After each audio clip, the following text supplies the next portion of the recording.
The Book of Nature. Letters from father to his daughter. It's a collection of letters written by Jawaharlal Nehru to his 12-year-old daughter Indira in the summer 1928. At that time, Nehru was in Allahabad and Indira was in Missouri. Nehru used to write letters from time to time to Indira. The Book of Nature is one of those letters. The Book of Nature.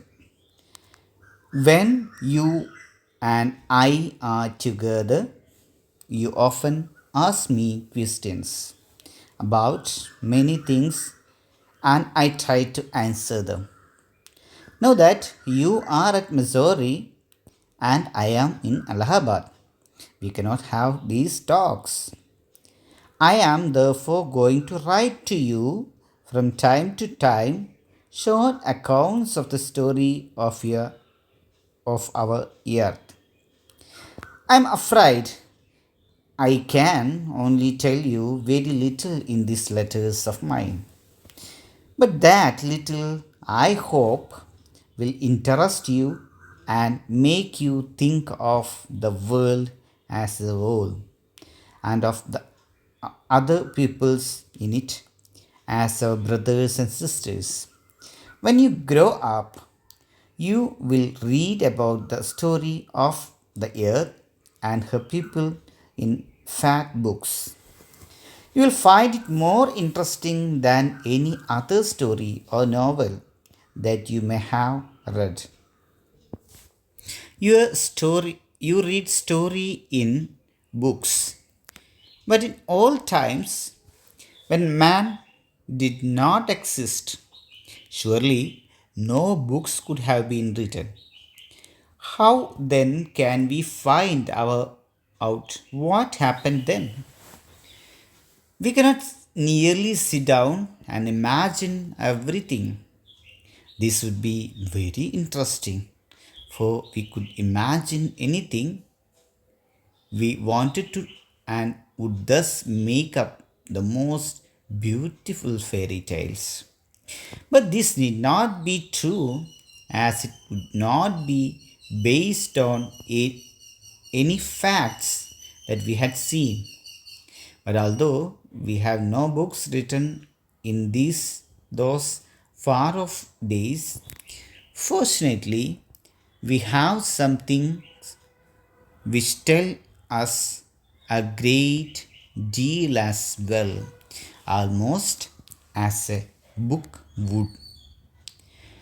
We have rocks and mountains and seas and stars and rivers and deserts and fossils of all the animals. These and other things are our books for the earth's early story. And the real way to understand this story is not merely to read about it in other people's books, but to go to the great book of nature itself.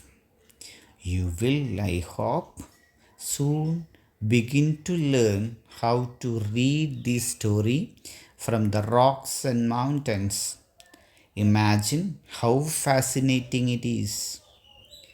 Every little stone that you see lying on the road or on the mountainside may be a little page in the nature's book and may be able to tell you something if you only knew how to read it.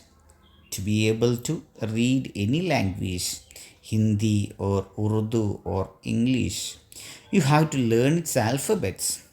So also you must learn the alphabet of nature before you can read her story in her books of stone and rocks. Even now, perhaps you know a little how to read these. If you see a little round shiny pebbles, does it not tell you something? How did how did it get round and smooth and shiny without any corners or rough edges. If you break a big rock into small bits, each bit is rough and has corners and rough edges. It is not at all like a round, smooth pebble. How then did the pebble become so round and smooth and shiny? It will tell you its story if you have good eyes to see and ears to hear it. It tells you that once upon a time, it may be long ago, it was a bit of rocks, just like the bit you may break from a big rock or stone with plenty of edges and corners. Probably it rested on some mountainside. Then came the rain and washed it down to the little valley where it found a mountain stream, which pushed it on till it reached a little river. And the little river took it to the big river. And all the while, it rolled at the bottom of the river and its edges were worn away. Thus, the rough surface was made smooth and shiny. So it became the pebbles that you see. Somehow, the river left it behind and you found it.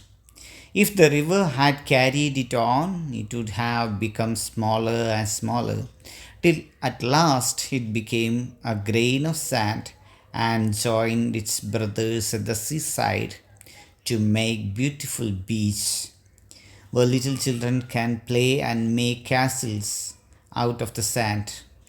If a little pebble can tell you so much, how much more could we learn from all the rocks and mountains and many other things we see around us?